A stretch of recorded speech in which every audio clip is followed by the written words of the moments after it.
A very good evening and welcome to the Marian Minor Cook Athenaeum. My name is Xuan Yo and I'm one of the 2 Ath Fellows this year. After months of debates, polls, and punditry, the primary season for the 2016 presidential elections has begun. The results from New Hampshire primary are coming in even as I speak, with Trump and Sanders posting commanding leads. Tonight, our expert panel will analyze the results from last week's Iowa caucus, as well as the up-to-the-minute returns from New Hampshire as we get them. This will be an exciting and evolving discussion that will yield strong indications of which candidates will build enough momentum to survive the short primary season to become contenders for their party's nomination this summer. Our panel tonight comprises Professor Zachary and Professor Andrew Bush, who are both professors in the government department here at CMC, and joining us tonight as well through Skype is Christina Bellantoni, currently the assistant managing politics editor at the LA Times, who was formerly editor-in-chief of Roll Call. Please join me in welcoming our panel tonight.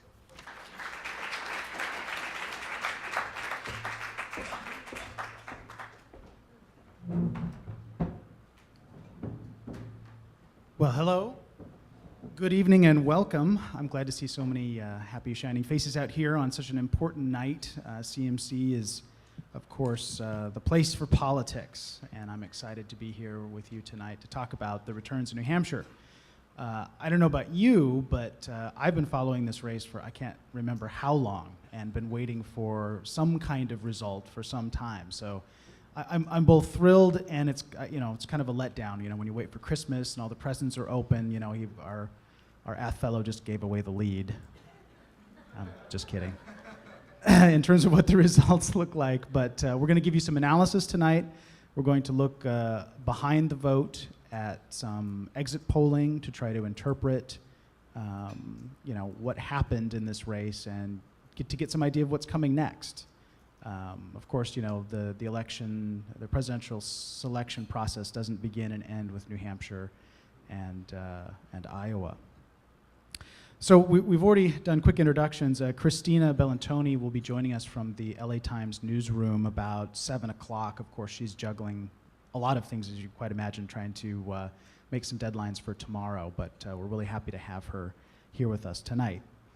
One thing, just a brief plug for me, and possibly for you if you're interested.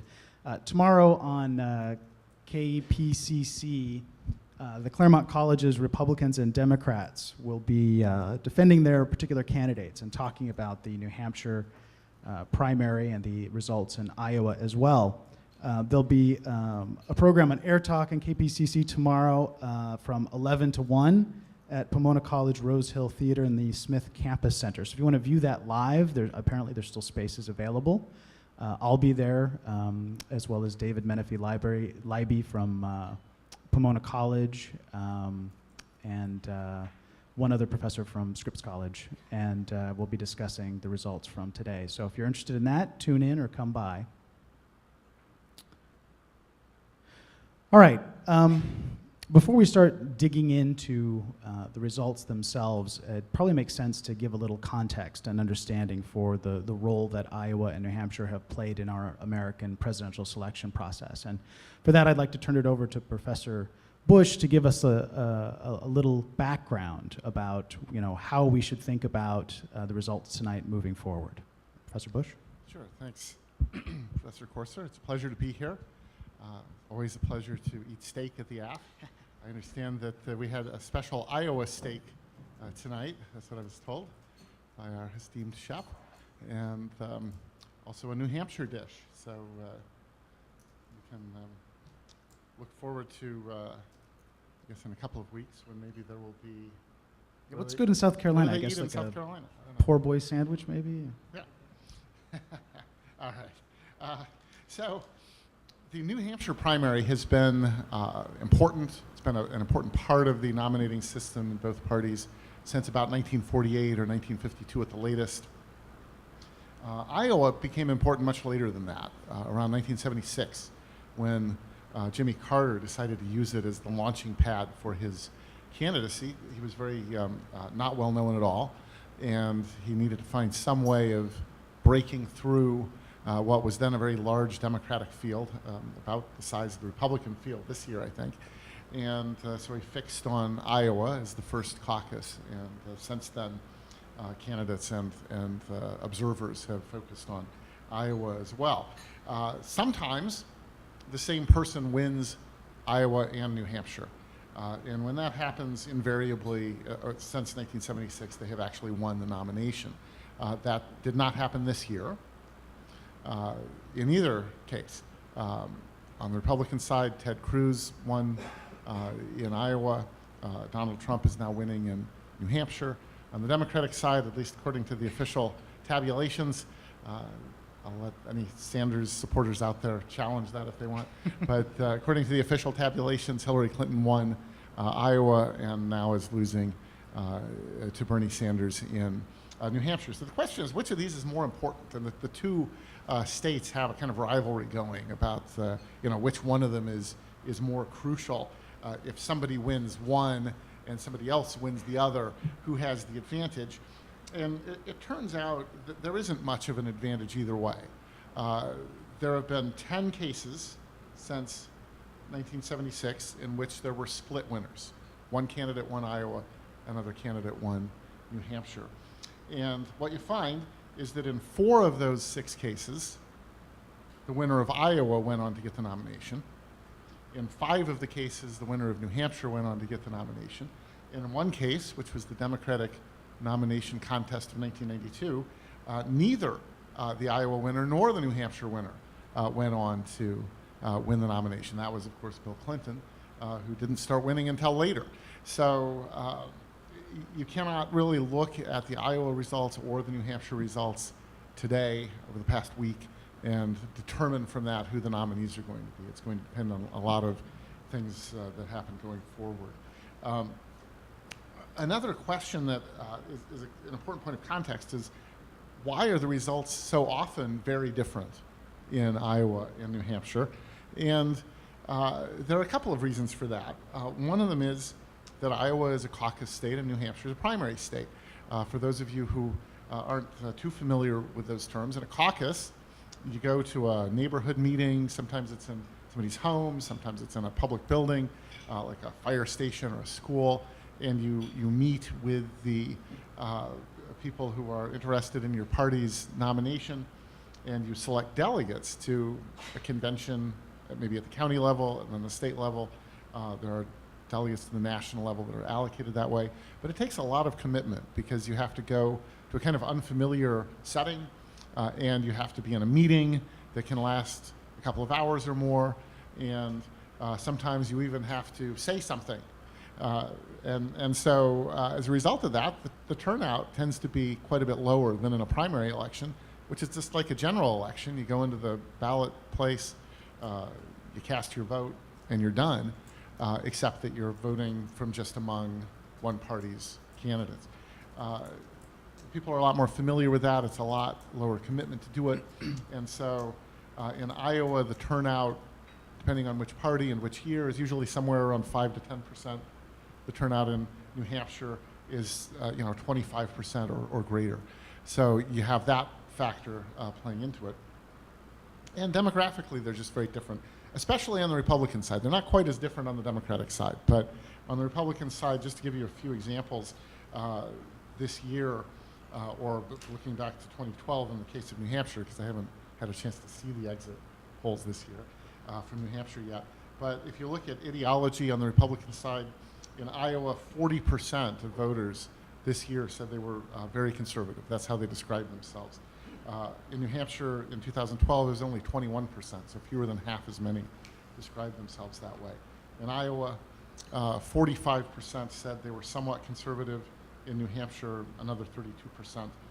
In Iowa, the leftovers, you could say the moderate and self-described liberal candidates, were only 15% in Iowa of the Republican electorate. In New Hampshire in 2012, it was 47%. So very different sort of complexion of the electorates. In Iowa, a week ago, 64% of the electorate on the Republican side were self-described evangelicals. In New Hampshire 4 years ago, that number was 22%.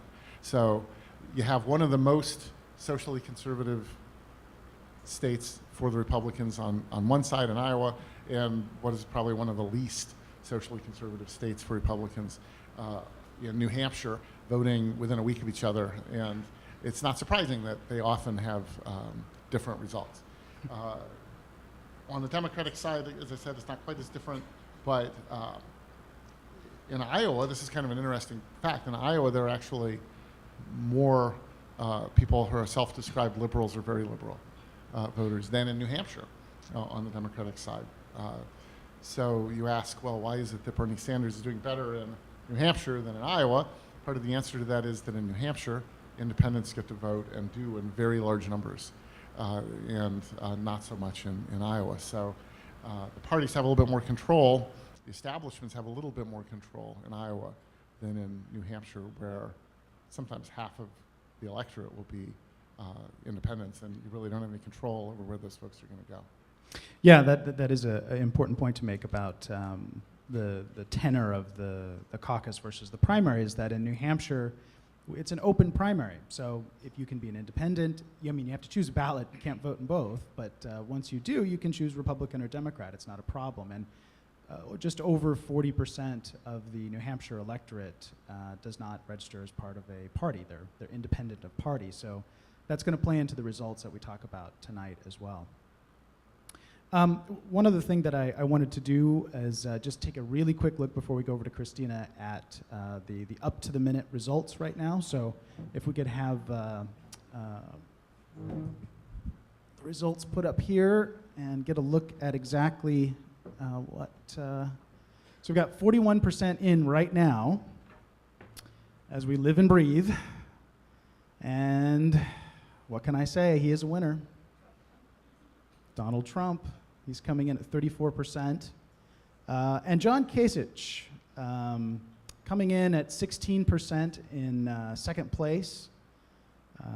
Ted Cruz coming in at 12. George Bush, I'm sorry, oops.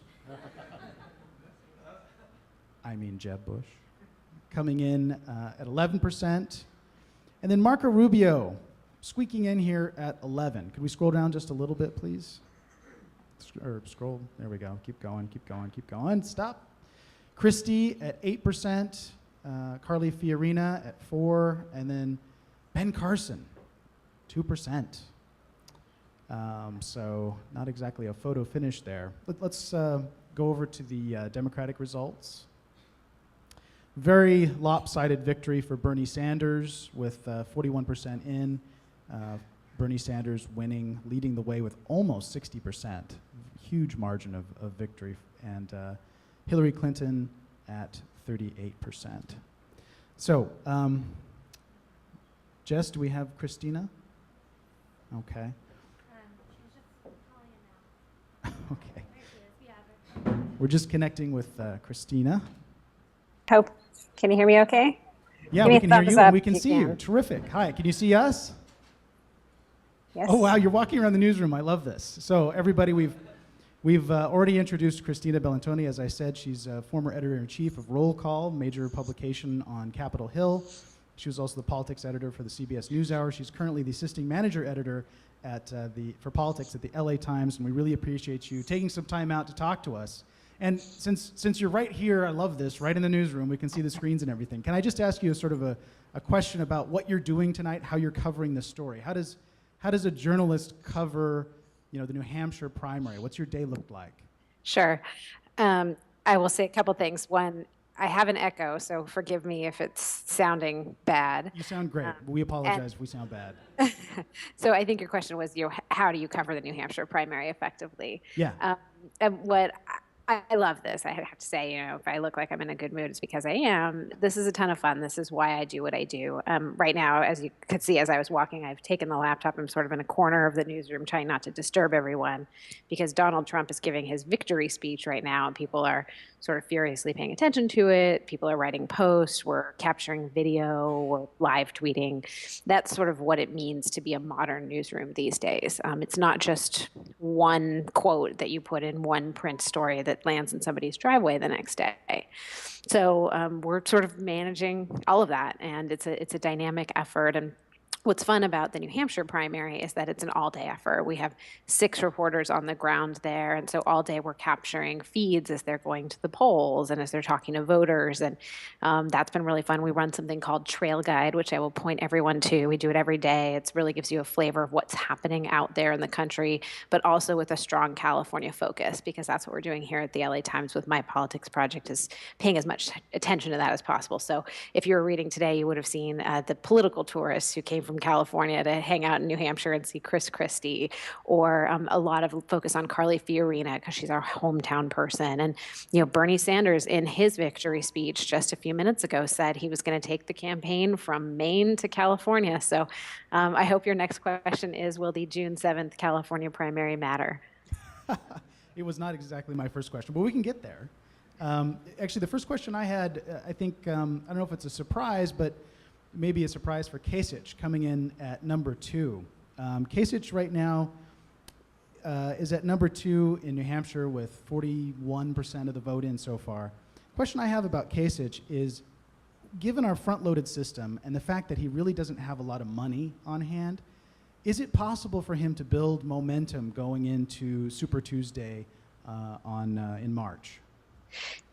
So for a couple of things. One, and I don't mean this to poke fun at you because everyone gets it wrong, but this is we don't know that much about the guy, and you pronounce it Kasich, right? But no one knows that because he got so little time debates, and you didn't see him getting out there and getting his message out because he didn't have as much money as everybody else, as you pointed out. So, a couple interesting things about him.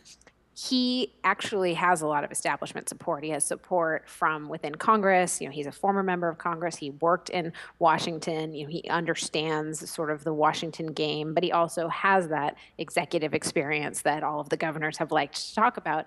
And he has relatively little of the baggage of, a Jeb Bush being a Bush, or Chris Christie having, other issues and not being the ideal candidate and some of these races. So could he be the next guy? Well, we'll see what Marco Rubio has to say about that. It's looking like Rubio is not even going to place in the top 4 tonight, which does hurt his chances. The exit polls showed us that he had, a lot of people made up their mind after the debate. He did not have a good debate night. A lot of people watched that debate. That said, your question about Kasich and can he win attention and some of that fundraising, it always happens when you have a little bit of momentum, that starts to move forward. The question will be does the establishment sort of say, okay, we don't have Jeb Bush, Rubio was probably going to keep fighting on, is definitely going to try to win Florida. And somebody like Governor Kasich to be able to say we want to stop Donald Trump. As Trump is speaking, this is a man who says he's going to fight on. He's got the millions to do it.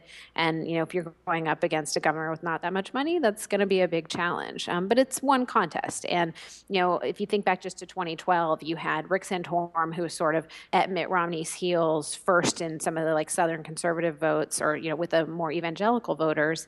But then he ended up winning that working class vote.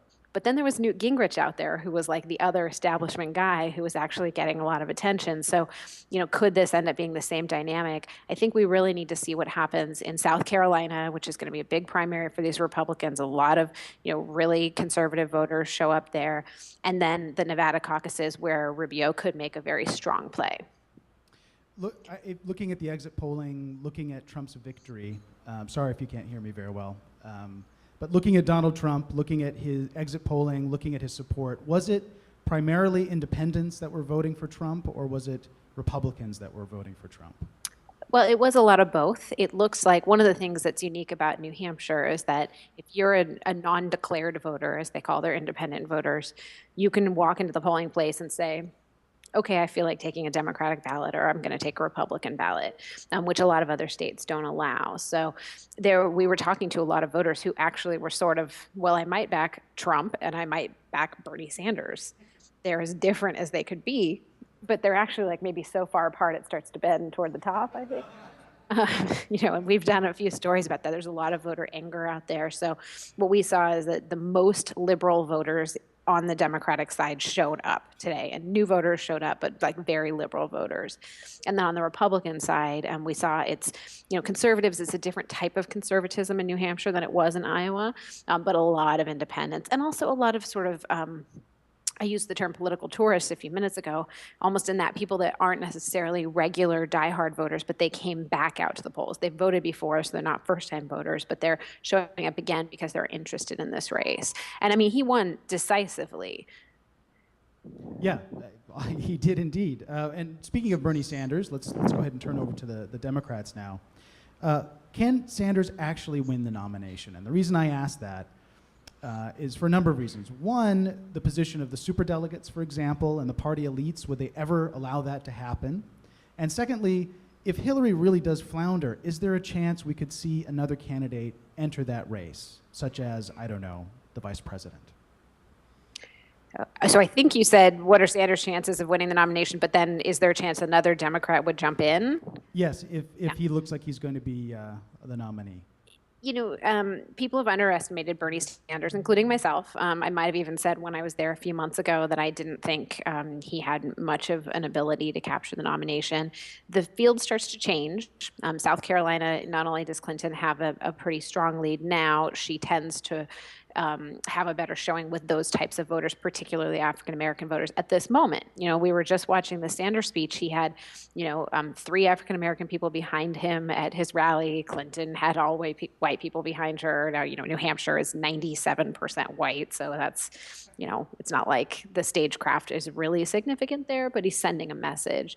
And then Nevada being the next contest for the Democrats, the caucuses, Hillary Clinton won the popular vote in Nevada in 2008. It was very close. And then Barack Obama was actually able to win one more delegate than she did. So it was 14 delegates. He got to her 13 delegates. So again, it doesn't matter much. And the Clinton campaign really indicated tonight they're in this for the long haul. They said that this is a giant delegate fight when it comes to Super Tuesday, in March and all of these big primaries. She's the best known. But that said, he's got the money. He's certainly got the drive, and he wants to stay in this. I mean, my understanding just from people I know that work with Sanders and from my own coverage of him as a senator, he doesn't actually want to be president. He is running to push his issues. And I think if you asked him and he was going to talk to you privately, he'd probably say, I didn't think I would get this far, have this much. I think he's surprised by the showing. But nothing is impossible in politics. I mean, that's one of the reasons it's so fun to cover. My instinct is that Clinton is going to be able to grind this out to the very last vote. She showed in 2008 she wasn't going to give up. She didn't concede until after that last vote happened, and that could happen this time. On the Republican side, if by some stroke Donald Trump does become the nominee, is there a potential, do you think, for an independent candidate to enter that race, such as, for example, the former mayor of New York, Michael Bloomberg? Definitely possible. I think that Bloomberg has clearly demonstrated he wants to be president. He's been talking about this, for many cycles. The question for me is, he hasn't been able to generate that much traction anyway. Yes, he has the money, but he doesn't excite that many people. What is his message? You have to sort of have a platform. Think about how Ross Perot was able to perform. He had a message and a very specific thing he was campaigning on. So, does Michael Bloomberg make that guns? I don't know that that's a successful national campaign for him, and particularly when he's got very similar positions to Hillary Clinton on this issue. That said, I've had several people talk to me about what could happen if Donald Trump, A, is the nominee, or B, becomes president, which I think is an unlikely scenario just because of the demographics of this country and the way our electoral college system works. But if that were to happen, he's clearly going to moderate. We know that his positions that he's out there talking about now and like some of the flame-throwing rhetoric, some of that is not actually where he stands on the issues. He's somebody who knows how to win a race because he's sort of building a theater and a stagecraft out of a reality television show. It's like the reality television show of the election. There does seem to be a lot of reality TV in this year's presidential election, that's for sure. Okay, last question for you is, what is your headline for tomorrow on this story? My headline? Yes. Yeah, so one of the nice things about working on the West Coast is that we have hours before we have to come up with the headline. If I write a newsletter every day, which everybody should subscribe to. It's latimes.com/essential politics email. And so my headline there, I didn't get to watch Trump's speech because we're talking, so I'll go back and watch it, and I might use a quote from him. But for me, it's about the longevity of this race. This is just the beginning. And so I think it's not a Trump wins and Sanders wins. It's not a, progressive show up. It's a, we are in this for a long time, which I think is great for journalism, pretty good for democracy, and ultimately will be good for both parties if it's a contested race. Okay, before we let you go, I just want to try to take maybe one question from the audience, since we've got Christina here. She's got to get back to work. She's got to watch that Trump speech. Any questions for her before we turn it over? Okay, we've got one question. Hi, thank you for joining us. I'd like to know, I think Professor Courser mentioned this earlier, what do you think about the California Democratic primary, given the stronger showing that Bernie is putting up in New Hampshire and in Iowa than some people might have expected? Well, we do a poll with USC every year. It's the USC Dornsife poll multiple times a year. And we last did it in October. And it overwhelmingly showed Clinton had among her most sizable leads over Bernie Sanders. But that was a couple months ago. And it wouldn't surprise me if those numbers narrow in our next survey. But, she did very well here in 2008. She won on Super Tuesday decisively, in part by winning women, but also with a very strong lead among Hispanic voters. It was her largest lead with Hispanic voters of any state that she led in. So, he has a lot of work to do. She also has a strong financial base of support here. And all of the younger people that support Bernie Sanders, like a lot of women that are going to absolutely fight to see the first woman, become the presidential nominee, are going to come out of the woodwork. So I think that you're probably going to see this resolved long before California's June 7th primary. But if it goes that long, I think you'll see enormous turnout. It will definitely affect the down ballot races, with the top two primary system here in California. Like that could dramatically affect these races, everywhere from Loretta Sanchez and Kamala Harris all the way on down to your county supervisor seats. So pretty exciting. Christina, thank you for taking time on this really busy night. Loved your insights. We hope to see you again sometime soon. Yeah, Thank you. My pleasure. Have a good night. All right, good night. Good luck. Okay.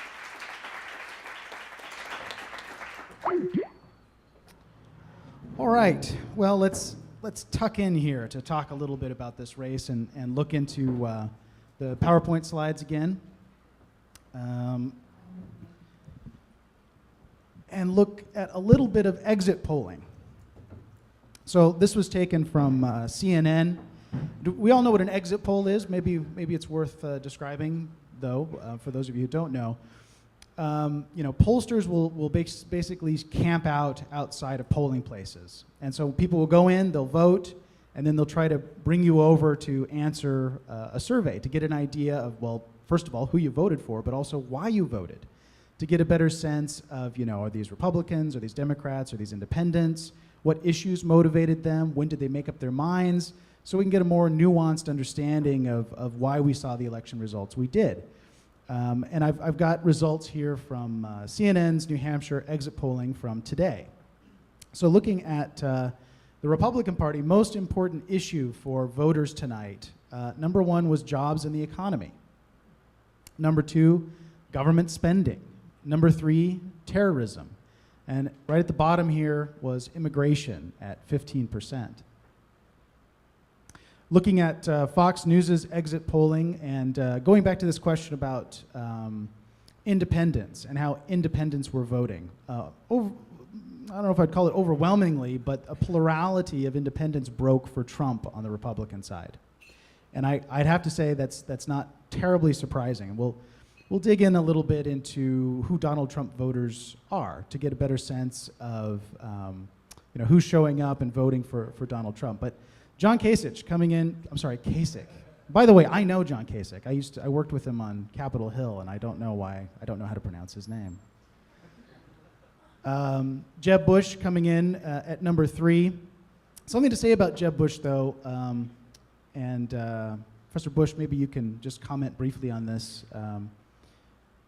Very much the theme of Iowa and New Hampshire so far has been anti-establishment. And Jeb Bush, obviously, you can't think of a more establishment candidate. I mean, I think he's even got it over Hillary, being related to 2 presidents instead of just 1. Jeb Bush spent a tremendous amount of money to come in for this result at 14%. was there anything that Jeb Bush could have done to become a front runner, or was he always going to be, the establishment candidate with that hanging over his head and never able to create any momentum or excitement? Personally, I think the latter. Yeah. I think because he's been getting a lot of negative attention that he's just a bad candidate too. He had several things going against him. One was his name. Right? I mean, he's the brother of a president who left office with about a 28% approval rating. One was that he was the establishment guy in a year that's not kind to the establishment guys. One was that he was actually a lackluster candidate for a large part of this campaign.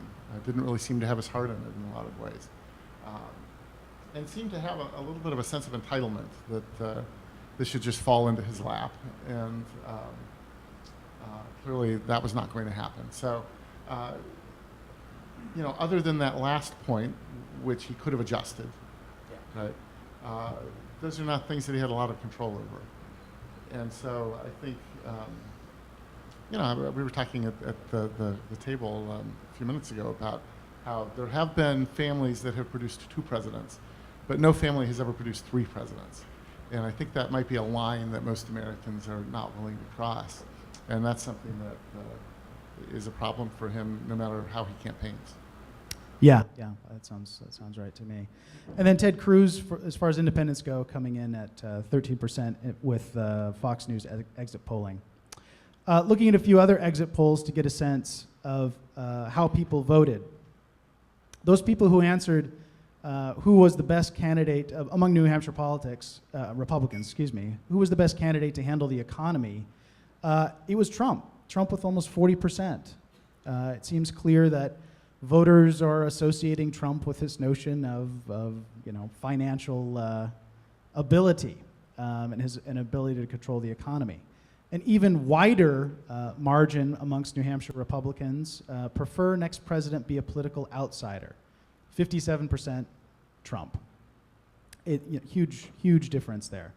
And I think it puts paid to this idea that yes, if my headline, so to speak, tonight would be about this is an anti-establishment election, and that's what's bringing people to the polls for Donald Trump.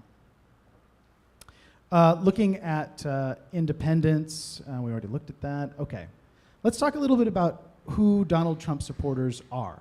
Who are they demographically, to get a better sense of why they're voting for Donald Trump, and to get a better sense of what his chances look like later in the presidential election season.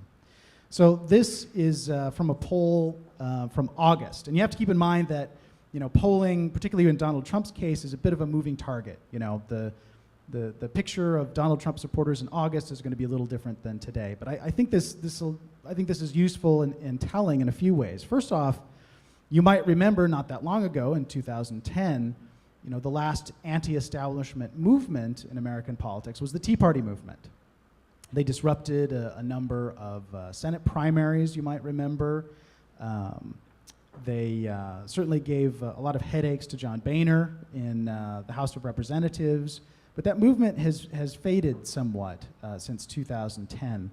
And the question is, are these Tea Party supporters? Is this the same movement, so to speak, that was turning out in 2010? Is it the same people that are supporting Donald Trump? And the answer is some, but not all. In fact, most aren't. 70% of respondents who said they were supporting Donald Trump said they had no involvement in the Tea Party, no support for it. Only 30% said that they did.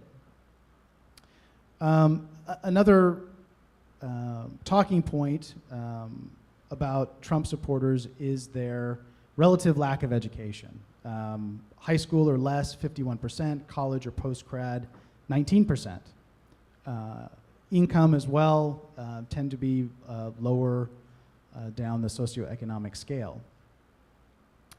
Now, one thing that I had thought tonight in making my own predictions, I had actually predicted that Donald Trump would not have as far a lead as he would.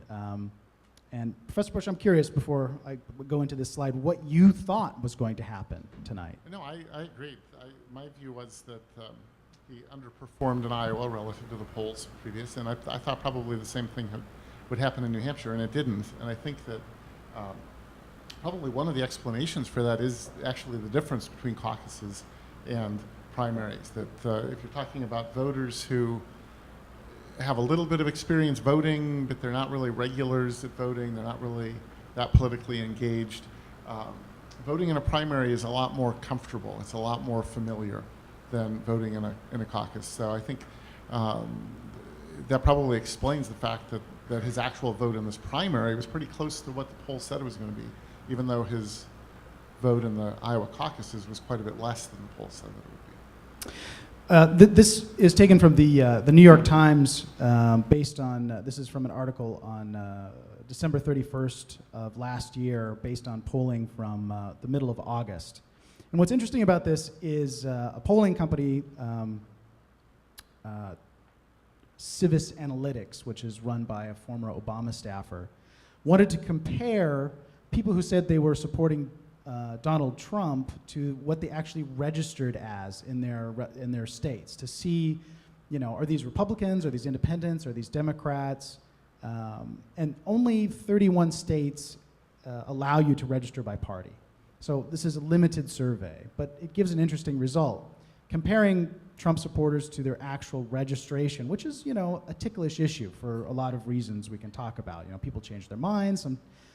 Sometimes it's just not very accurate in terms of a portrayal of who they are politically and how they vote. But nonetheless, looking at party registration in August, Mr. Trump's share of the vote among self-identified Republicans, almost leading the pack here was, first of all, unregistered at 40%, and then secondarily, Democrat at 43%. Republican coming in at 29, and independents coming in at 36. This is one reason why I thought tonight that Donald Trump's polling numbers were misrepresenting his lead. I thought that unregistered and maybe Democrats, people who were less politically active, people, I think as Christina called them, political tourists. They're not usually involved in political elections. They're not very engaged typically, but they've been energized by this, popular candidate that's in the media. I thought there was a good potential that, that might shave off 5 or 10% of people just, not actually, having the tools and the knowledge to show up on, or even the interest at the end of the day to show up on election day. But apparently, looking at the results, the polls were fairly accurate. And also another measure here was turnout score, meaning higher means likelier to turn out in the 2012 general election. This isn't about the primaries. And among Trump supporters, the below 50th percentile is leading here. It didn't look like they were likely to vote in the general election. So I thought New Hampshire would be a repeat in a way of Iowa, and that we would see that Trump supporters, when called on the phone or contacted by a pollster, would say, oh yeah, I'm voting for Donald Trump, but they wouldn't show up. But it looks like they're showing up. Looking at the Republican side, well, don't worry, we'll get to the Democrats, but looking at the Republican side a little bit more, because I think Trump is a very interesting character, to get a sense of trying to divide up Republicans this go-round into being social conservatives, establishment Republicans, or Trump voters, and trying to see the differences between how they stand on the issues. Again, to get a better idea of what's really behind Donald Trump's support. This is from a poll from Wall Street Journal from January. So looking at household income, people who earn $75,000 a year or more household income, of social conservative voters, you're at 46%, establishment 54%, and then Trump 40%. So again, lower down on the socioeconomic level. College degree, same story, coming in last at 38%. Here's an interesting one, very conservative. Trump supporters come in at 31%, which suggests that Trump's support is not really ideological, which actually makes sense, because Donald Trump has never been sort of a true, dyed-in-the-wool conservative Republican. He's moved around his positions over the years. He's been running for president in an offhanded manner since 1988. He's friends with the Clintons, or at least used to be. He goes from camp to camp quite easily. So the fact that conservatives really aren't making up a big portion of his supporters is maybe not a terribly big surprise. attends church weekly. 38% comes in last again. And then on the issues, immigration hurts more than it helps the US. 81% of Trump supporters agree with that statement. And you might remember that Trump, of course, started out his campaign with a very strong stance, some would say offensive stance, on immigration, about his comments about Mexicans, for example, also his comments about closing the borders to all Muslims coming in and out of the United States. His supporters very strongly in favor. Another interesting one here, is free trade bad for the US? I think this is interesting because looking at the establishment, 28% feel that free trade is bad.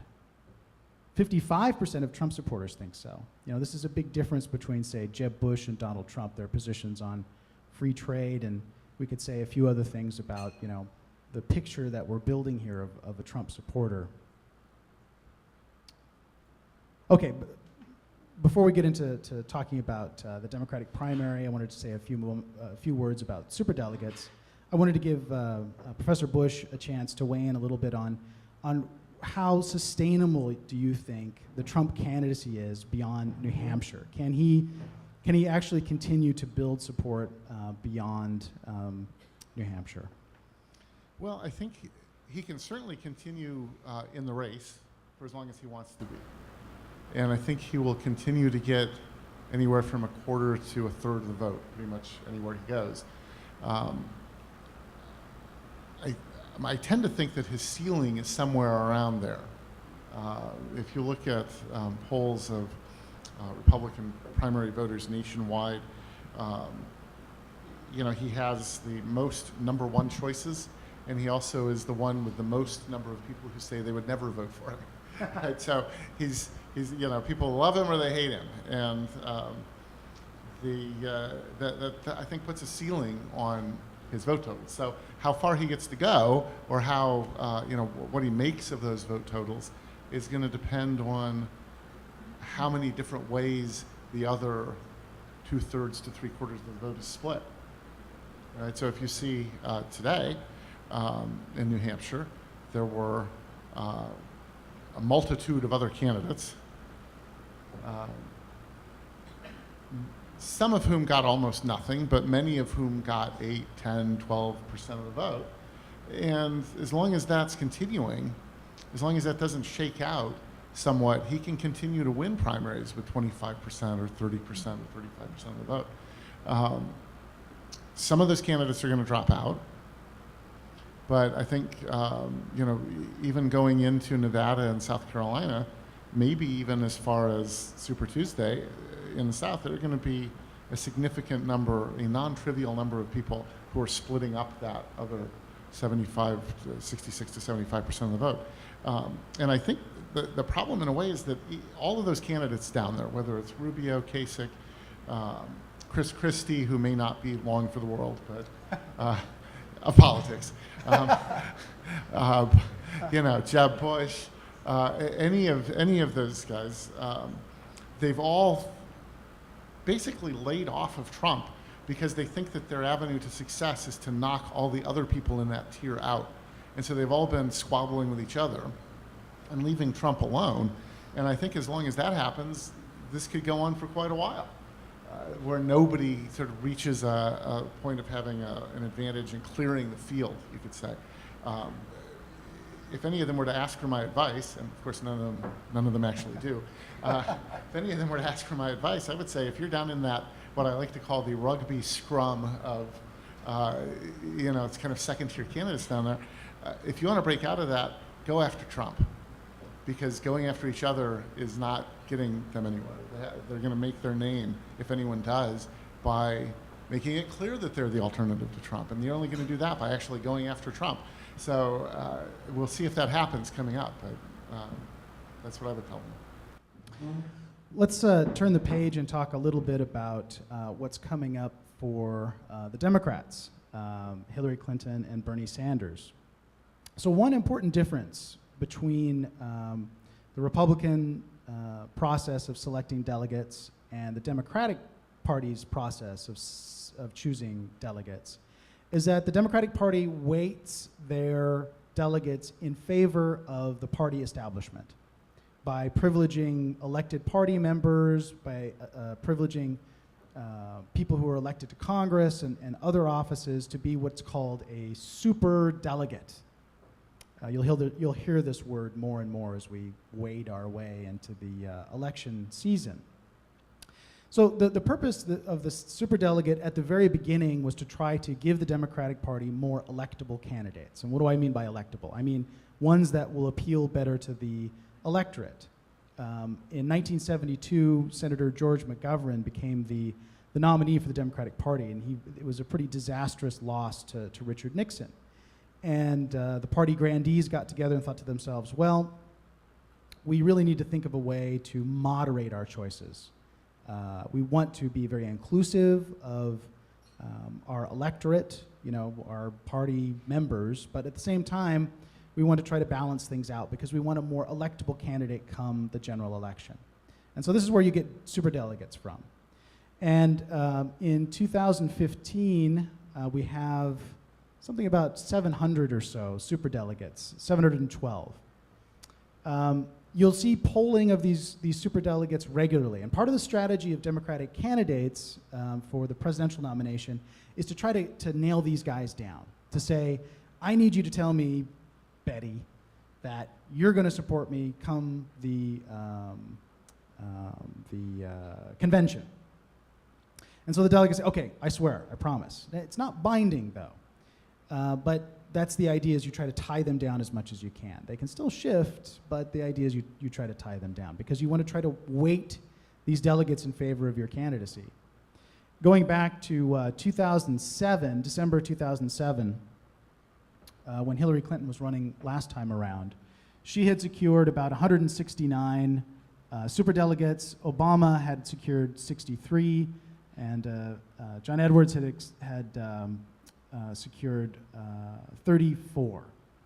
So, Hillary was obviously ahead at that time, being the more establishment figure.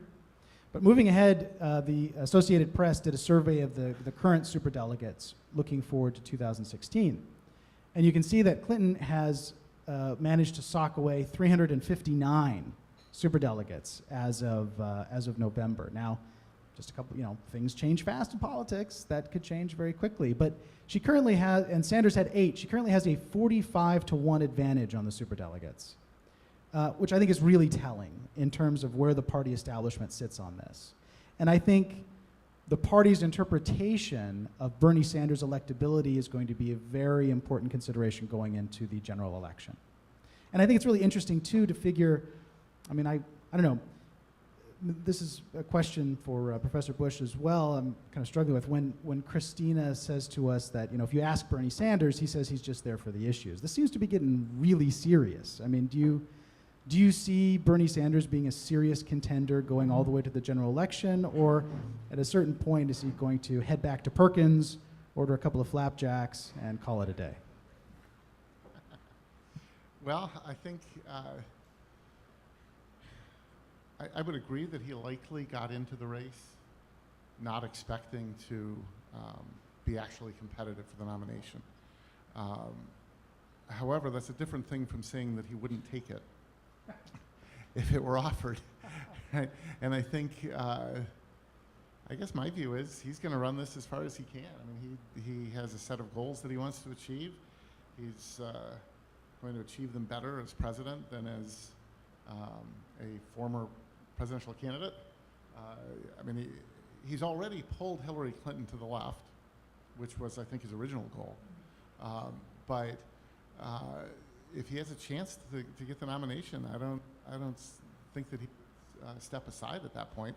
And I think when people get into a race like this, most people, I think they do feel a kind of sense of obligation to their supporters too. I think if there are people out there supporting him in sufficient quantity to allow him to actually win or be very competitive in primaries, I think he would probably see it as a betrayal of them to not carry it through as far as he possibly could. Yeah, I tend to agree with that entirely, and I think he's getting more and more serious, particularly after tonight. I want to talk a little bit too about front loading. It's just a feature and a fact of our presidential selection system. You know, for those of you who are taking Gov 20 right now, or have taken Gov 20 in the past, you've probably gotten to the point where you're understanding between, you know, what are state powers and what are federal powers. And we know that states are in charge of their elections. And so there's really no way for the federal government to tell the states, hey, state, you must hold your primary on a certain date. They can't do it. It's up to the states. And the states are pretty squirrely. This is one of the reasons why we get Iowa and New Hampshire at the top. And there's an obvious motivation for states to, except if you live in California this year, there's an obvious motivation for states to want to be early in the race so they can have more influence over who the next presidential nominee is going to be. And so what you get is this bunching up of states early in the year, like we have today. And this little pie chart here, I've taken the Democratic Party's convention delegate breakdown to show you the percentage of delegates that will be selected from February 1st to March 1st, March 5th to March 26th, April 5th to April 26th, and then May to June of 2014. And you can see by the end of March, going into April, we're already halfway there. And if you include, you know, a fair number of the superdelegates, that's pretty much the decision, if it's a two-way race between Hillary Clinton and Bernie Sanders. So heavily front-loaded this year, like it is every year on the Republican side as well. One last thing I want to talk about before we'll take some questions from you is the role of money in this election. And one of the surprising results, you know, we hear a lot about, you know, the role of money and its perceived corruption of politics. The quid pro quo, you know, you try to see, you see an interest gives a certain candidate money, you find that their interest is followed in Congress. That's the perception of, you know, the role of money. And there's always lots of talk about, you know, reforming. The Supreme Court is always stepping in and muddying the waters a bit. Of course, the last time they did so gave us the super PAC, which Jeb Bush has taken the most advantage of. So what's a super PAC? A super PAC is a group that is in support of a particular candidate, but is not associated with that candidate's campaign. And it's kind of a weird creature in the sense that before you declare your candidacy, you can open up your own super PAC. And that's exactly what Jeb Bush did. As soon as he declared his candidacy, he had to separate from that super PAC. So why have the two? Well, the answer is because the super PAC can take unlimited amounts of money, whereas presidential candidates are very limited in how much money and from whom they can take it from. So at a certain, I think I made this analogy the last go-round, so my apologies for repeating it, particularly for its nerdiness. But if you think of, for you Star Trek fans out there, if you think about the Starship Enterprise, you've got the engineering section, and you've got the saucer section. At a certain point, Jeb Bush's campaign went like this, and the saucer section went off this way, and the campaign went off this way. And they're not supposed to communicate with one another. It's supposed to be entirely separate, because if there's a coordination, then that violates those campaign limits. So Jeb Bush had an extraordinary fundraising lead. If you look at this graph here, this is taken from opensecrets.org, which I encourage you to take a look at if you're curious about fundraising, who's getting what and from whom. They do a good job of breaking it down. But it's based on Federal Elections Commission data. And it looks at fundraising this year. At the very top here, I know it's hard to see, is the $170 million mark. And coming in just above here at the top is Jeb Bush, and next to him, Hillary Clinton. And the yellow represents super PAC money or money that was taken outside regular direct campaign donations. And you can see that Bush had a huge war chest from his super PAC. But it didn't get him very far. You can also see that Hillary Clinton, despite taking less from her super PAC, still has had a tremendous fundraising effort, but looking at results tonight in New Hampshire, doesn't seem to have counted for much so far. Another interesting one is if you look way down here, this shrimpy one, that's Donald Trump. He's not spending any money. I mean, I feel like I wish I was in class right now and I could sort of ask you, well, how is he getting ahead if he's not spending any money? I think the answer is obvious, right? The media. I mean, Donald Trump leads the media every day of the week. He's either on the phone or in front of a camera. he gets a lot of what you call in campaign circles earned media. That is media you don't have to pay for, that goes to reaching voters. There's a story that came out last week, in fact, looking into the FEC documents and looking at what Donald Trump was spending on, as well as other candidates. And his number one line item for spending was hats and T-shirts.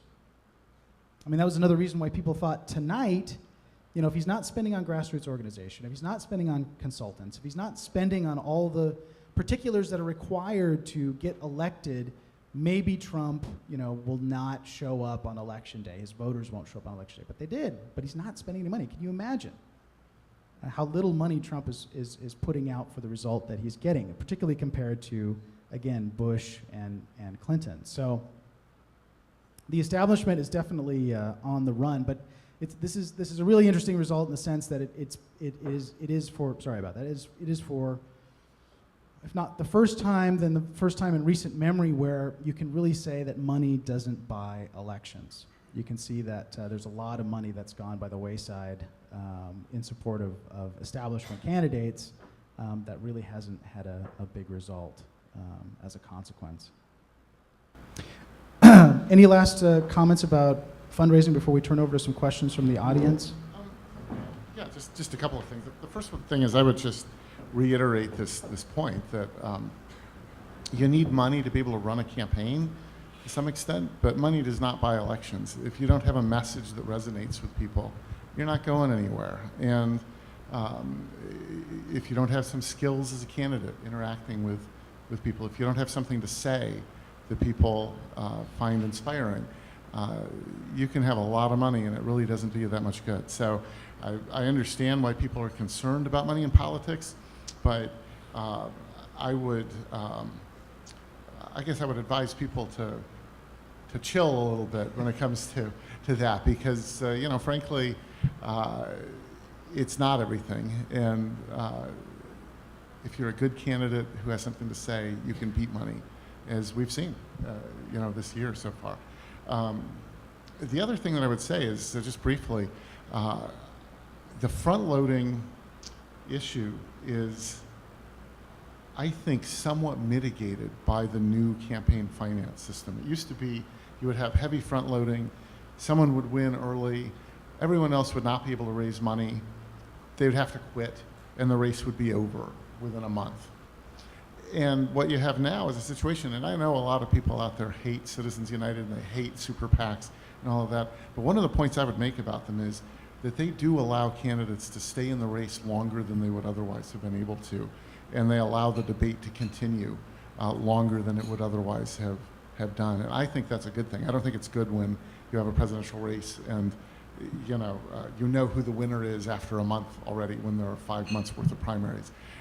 And the fact that there are super PACs out there able to spend a lot of money, able to raise a lot of money, will keep some of these candidates at least viable. They still have to have a message, right? But at least they can, you know, pay their staff and remain somewhat viable. Last comment I would say is what's coming up in terms of the election calendar. So, you know, Christina, she's hopeful that this is going to be a real horse race from here on out, that this is just the beginning. Of course, you know, she does work for a newspaper, so she would be hopeful that that was going to be the case, but I think it's plausible. But what's coming up, just to let you know, February 20th, we'll have the Nevada Democratic caucuses, and then South Carolina will have their primary for the Republicans. On February 23rd, Nevada Republicans will caucus. On February 27th, South Carolina Democrats will have their primary.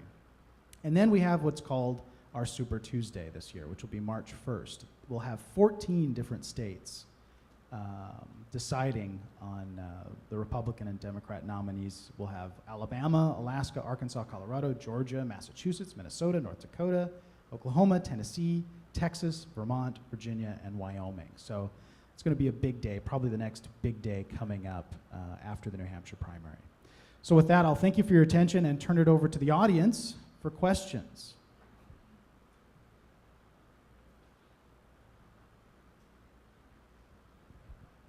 Hello, thank you for giving this panel. I really enjoyed it. Just one quick question about how well Bernie Sanders' turnout was.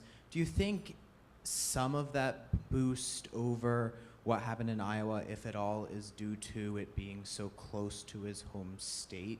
And I'm just assuming that his influence would spill over a little bit. Yeah, no, I think that has been a factor, definitely, and that raises a bit of a question as to how easy it's going to be for him to transfer the success elsewhere. Having said that, there are now national polls, not looking at just New Hampshire, but nationally, that show that it's basically a dead heat right now, that Sanders has more or less pulled even with Clinton nationwide. So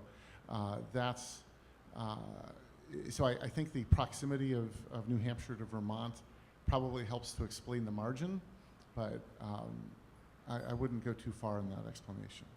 Yeah, and the spin zone tonight, this has been a question that's been tossed around, particularly by Hillary Clinton's campaign. I saw a figure that said that only 11% of the Vermont media market goes over into New Hampshire, for example. So the implication being that they're not watching the same TV, they're not listening to the same radio, so why would they have the same influence with Bernie Sanders, particularly when you look at the margin, which was pretty strong. Is it possible we could put that tab back up again of the election night results for the Democrats? See what we're doing right now.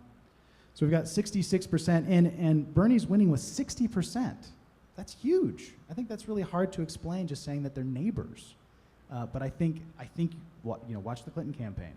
They're going to say tomorrow very strongly, no, they're neighbors. See, and that's going to be a talking point.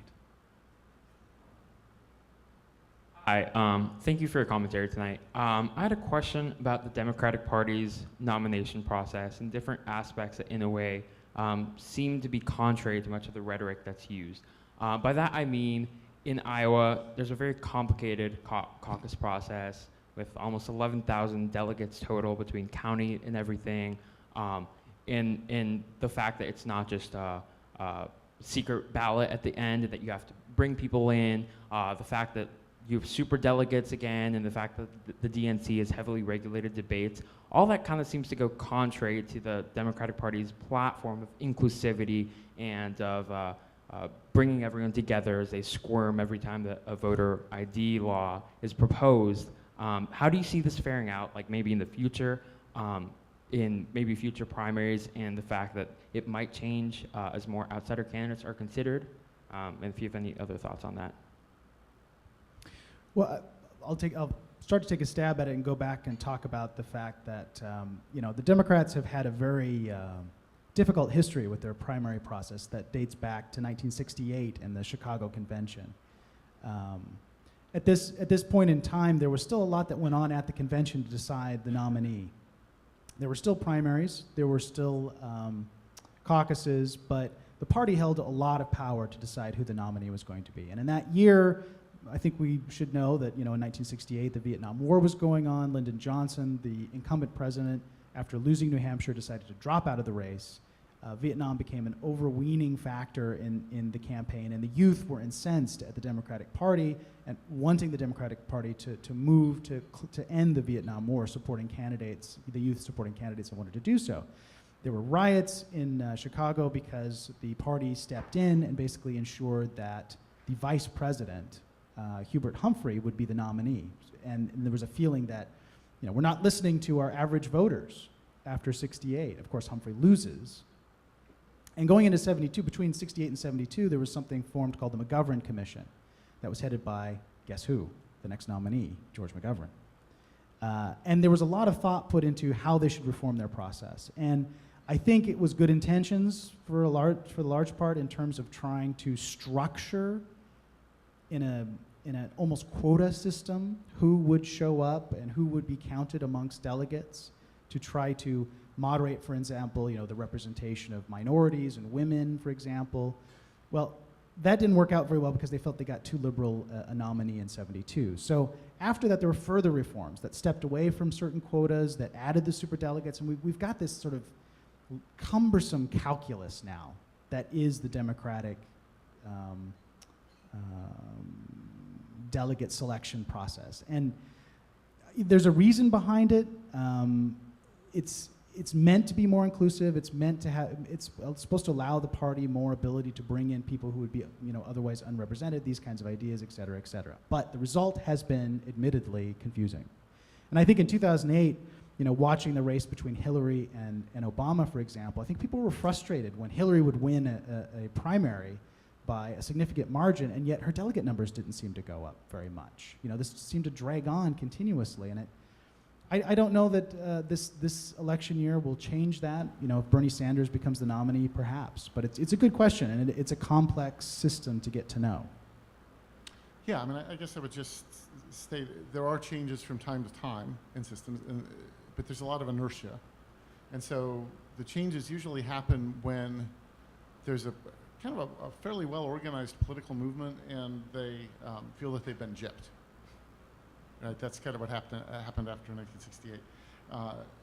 This is where the Democratic superdelegates have to be very careful because their instinct is to support Hillary Clinton, but if Hillary Clinton gets the nomination because of the superdelegates, even though she lost in the primaries, even though the delegates from the actual contested part of the process are actually favoring Sanders, you're going to have a bunch of people who feel gypped, and they also happen to be the constituents of the superdelegates, right? So the superdelegates, I think that their natural instinct is to support Hillary Clinton, but if they start seeing the tides shifting too much, they don't want to be the sole reason that she wins the nomination.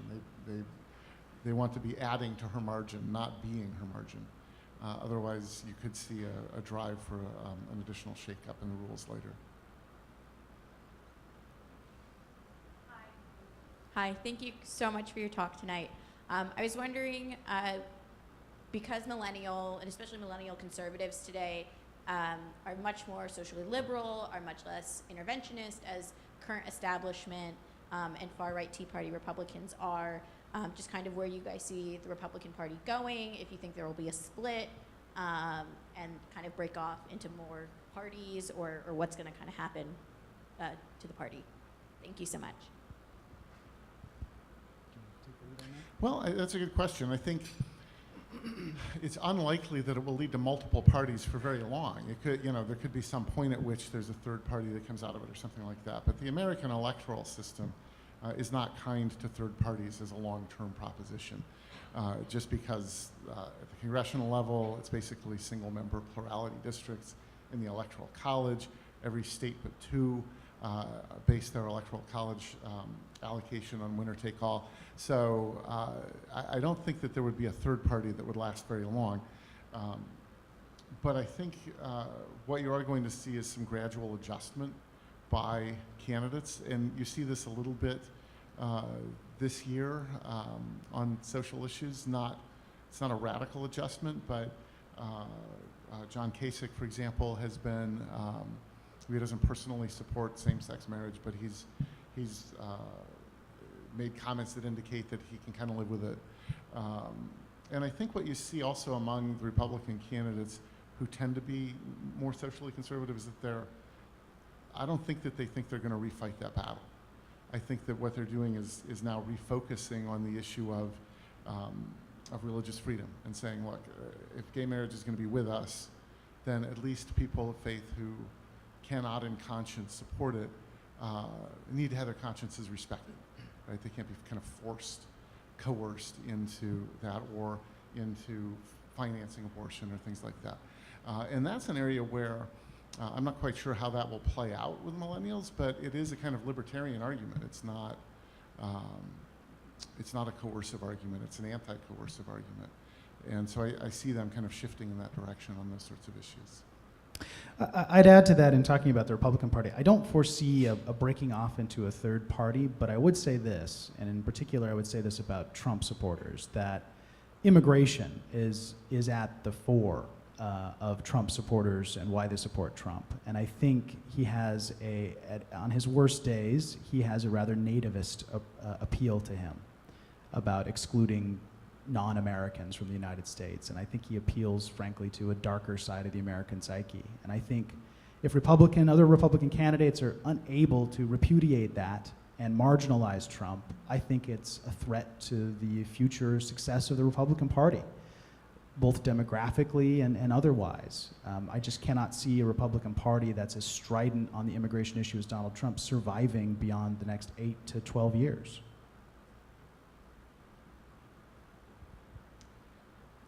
Professor Bush, with regard to your comment about how it might be smart for a second-tier GOP candidate to challenge Trump, if that doesn't happen, which of the leading GOP candidates might compromise their position to challenge Trump, and when do you think that would happen? Or would it be a team effort? Well, I don't think it would be a team effort because they all see each other as competitors right now. But they might all come to the same conclusion at the same time, which is a different thing from it being a team effort. I think, you know, the candidates who, I would say probably Rubio has the most to gain from doing that. I think Cruz has long viewed himself as sort of following, you know, not fighting with Trump as much as, you know, trying to kind of make himself as acceptable to Trump's voters as possible as a second choice if Trump falters, right? And I'm not sure that Cruz is going to get out of that, although he might. He did start to run some tough ads in Iowa, pointing out Trump's unsavory business practices. And that is an area where I think Trump is vulnerable.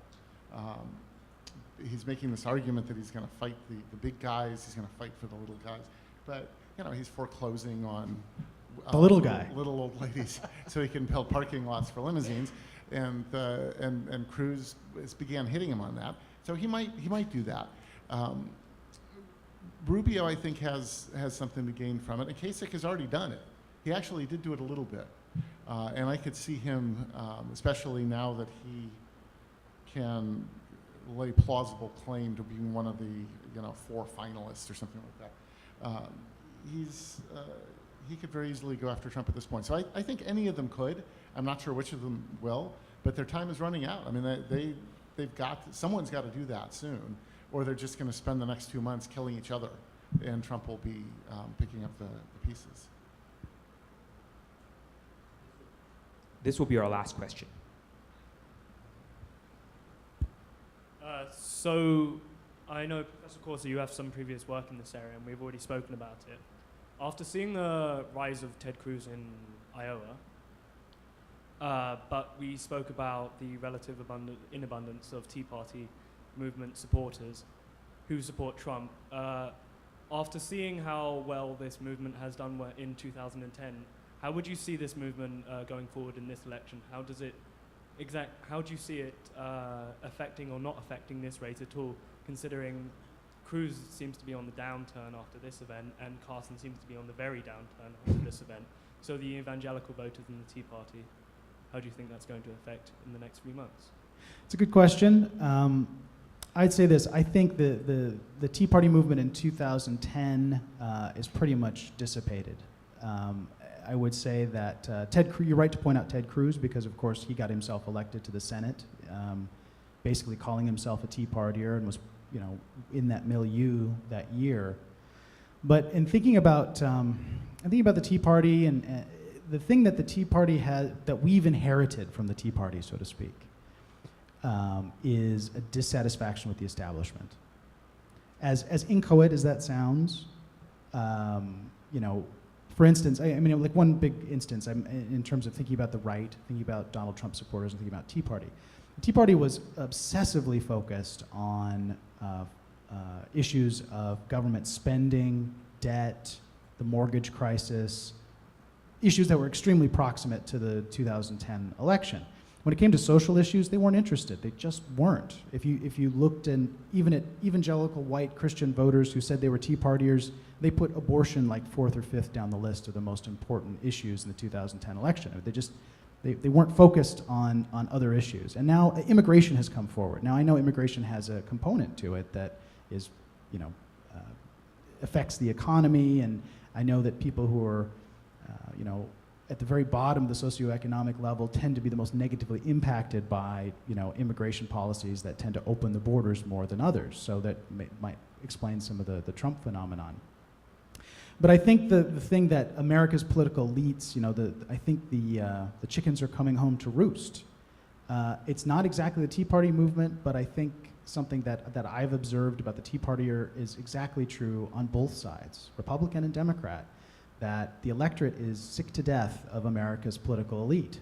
They don't feel that they're doing their job. They don't feel represented. They don't feel like the government reflects their values. I think there's a declining sense of legitimacy, and I think these are all very damaging for democratic, small d democratic values. And I think it's high time if they're not reading it already for the more established members of the Republican and Democratic Party, elected and otherwise, to recognize that and think about, I can't believe I'm going to say this phrase, real change. But I think that's really what Americans are looking for, not just a lot of talk, not moving around the deck chairs. They want a real, honest, and maybe that's something in Trump too. They sense that, even if he's going to throw a monkey wrench in it, at least he's going to change it. Yeah, and I think one of the appeals of Trump to voters, and one of the reasons that his appeal is, or at least seems to be at this point, not confined to one ideological segment, it's actually fairly broad, is that he just says what's on his mind. And sometimes that's disturbing, right? But to a lot of Americans, sometimes it makes a lot of sense. And sometimes people will say, yeah, I don't really agree with that exactly, but at least he isn't bathed in euphemism as our politics has become in many ways. And so that image of being kind of a straight talker, I think, has helped him across the spectrum, even when people sometimes find specific things that he says objectionable. Please join me in, sorry, did you have? Please join me in thanking all of our speakers tonight. Yeah. Thanks very much for coming. Hope you enjoyed it.